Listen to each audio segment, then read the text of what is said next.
Appendix carry is becoming increasingly less controversial and might even be considered common practice at this point. However, just like any other carry orientation, there are in fact dangers that should be considered, addressed, and mitigated. So in today's video, I'm going to address some of those points.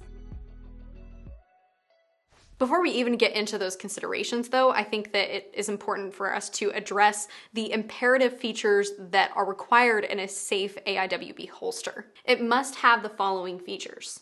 Fully and completely cover the trigger guard. Ideally, your holster would be molded with a hard material to fit your specific firearm. Retain the gun both inside the holster and on the body while performing even dynamic movements. And finally, it should have a fixed open mouth. It should not collapse at any point, even while empty. This is a critical feature for proper reholstering practices, which we'll dive into next. Keep in mind that just because something is for sale doesn't mean that it's safe. And unfortunately, if your holster doesn't meet these requirements that we've discussed, then you've already made appendix carry dangerous. Now, assuming you do have a holster that meets the requirements of a safe holster, let's move on to how you can still manage to make appendix carry dangerous.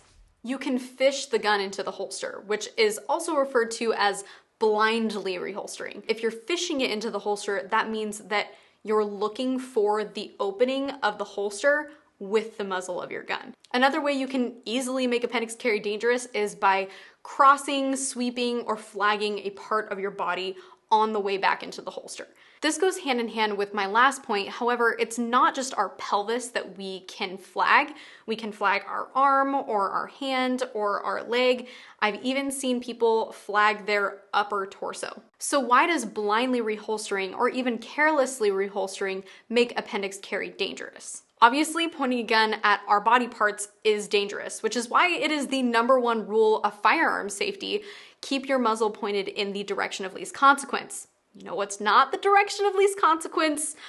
Our vital organs. My friend John Johnston really stressed the importance of holstering safely early on in my shooting journey, and he expressed that holstering a gun is easily one of the most dangerous things that concealed carriers do on a regular basis, and then he kind of laid it out for me in measurable terms, so I'll attempt to do the same thing for you, bear with me. So how many times a week would you say that you holster your gun live or not?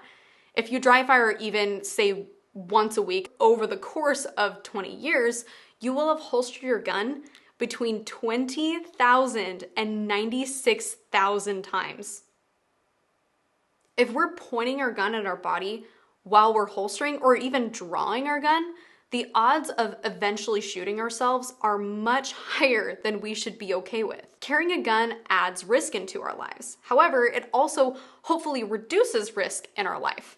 The way I see it is that the amount of risk you incur from carrying a gun should not outweigh the risk you mitigate by adding a gun into your life. And before anyone comments saying keep your booger finger off the bang switch, fingers are not the only things that pull triggers. Clothing pulls triggers, buttons pull triggers, drawstrings pull triggers. And the reason that this is such a concern when we're holstering a gun is because the trigger is exposed, so it's accessible to those inanimate objects, and because the gun is moving southward, which is the direction of a trigger pull. So if something were to get caught up in the trigger as you were pushing the gun down, it would then pull the trigger as you forced it into the holster. This is why we don't holster blindly, quickly, or carelessly.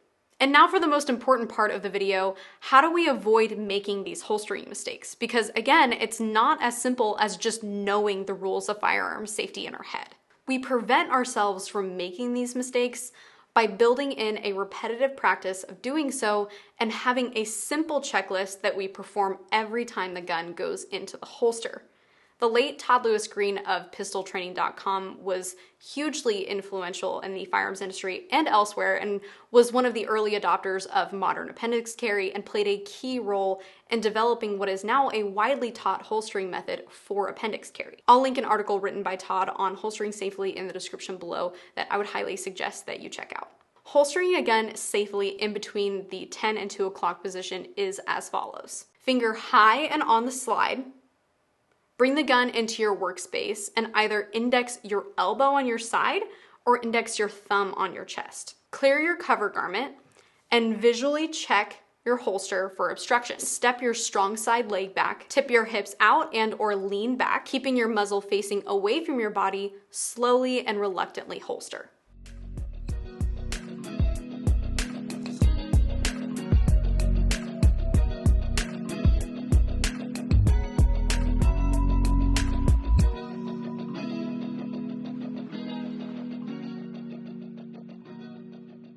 Just in case there's any doubt by the end of this video, carrying a gun is inherently dangerous.